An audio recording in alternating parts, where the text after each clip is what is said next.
Are you afraid of failure? Are you afraid to fail?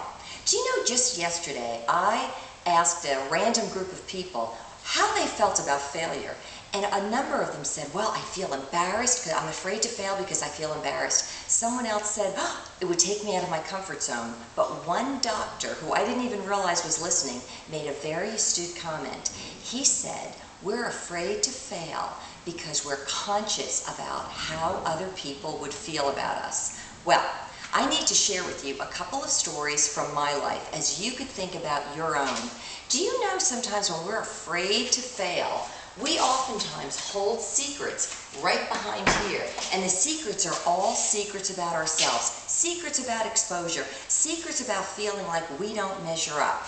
Do you know I had a few experiences in my life where I walked through failure? Let me give them to you.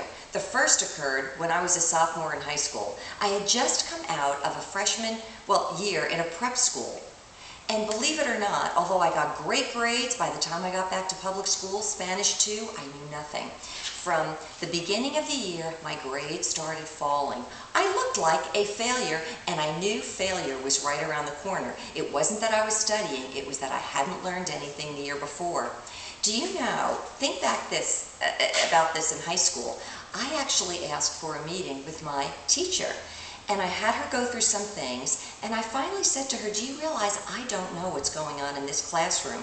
Would it be possible if I repeat freshman year Spanish for no credit and just go backwards, because I'm going to fail anyway in this class? As it turned out, I made this unusual request. Somehow the administration allowed it, and I ended up sitting as the tall sophomore with a lot of small freshman boys. For a few weeks, did I feel embarrassed? Yes. Did it look ridiculous because I was an A student having to repeat a class? Probably so.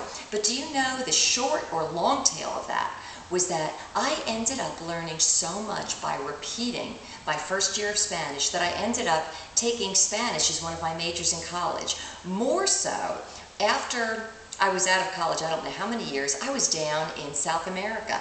And someone said to me, Maura, where did you live that you speak Spanish so eloquently and so naturally? And I said, you're not going to believe it? I was a failing student in Spanish too.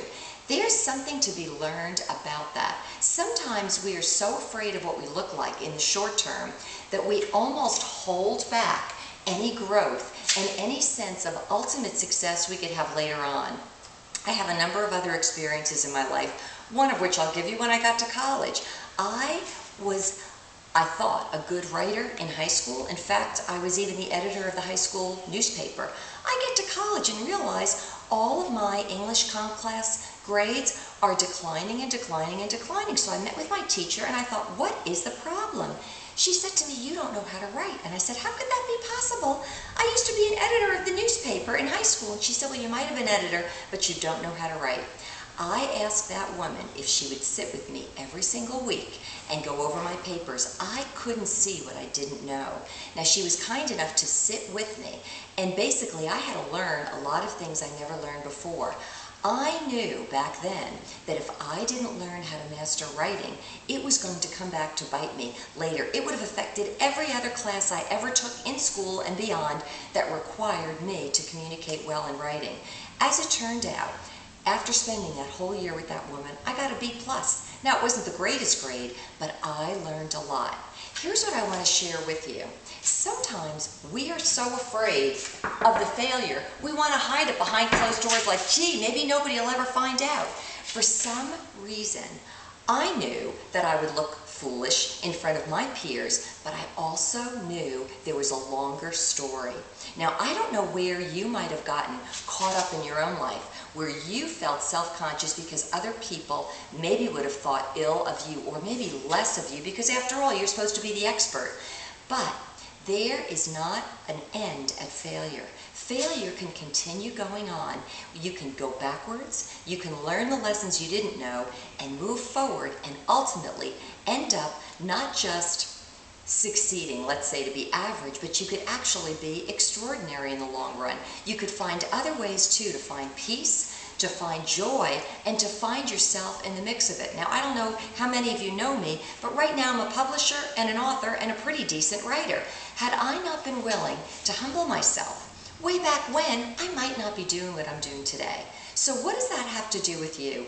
You may have no issues that involve academics, but you may have something else in your life that you kept as a secret, that you were afraid of, that you didn't want anybody to know, maybe you didn't even want to look at yourself. I hope that by listening to a couple of my stories, you would be inspired to go back and say to yourself, is it really worth it to worry about what other people think?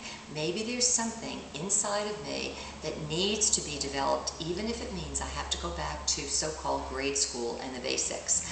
Well, if you have been afraid of failure, I would encourage you to rethink of it, and also to know this: when you stay in a place of fear of failure, you literally incarcerate yourself.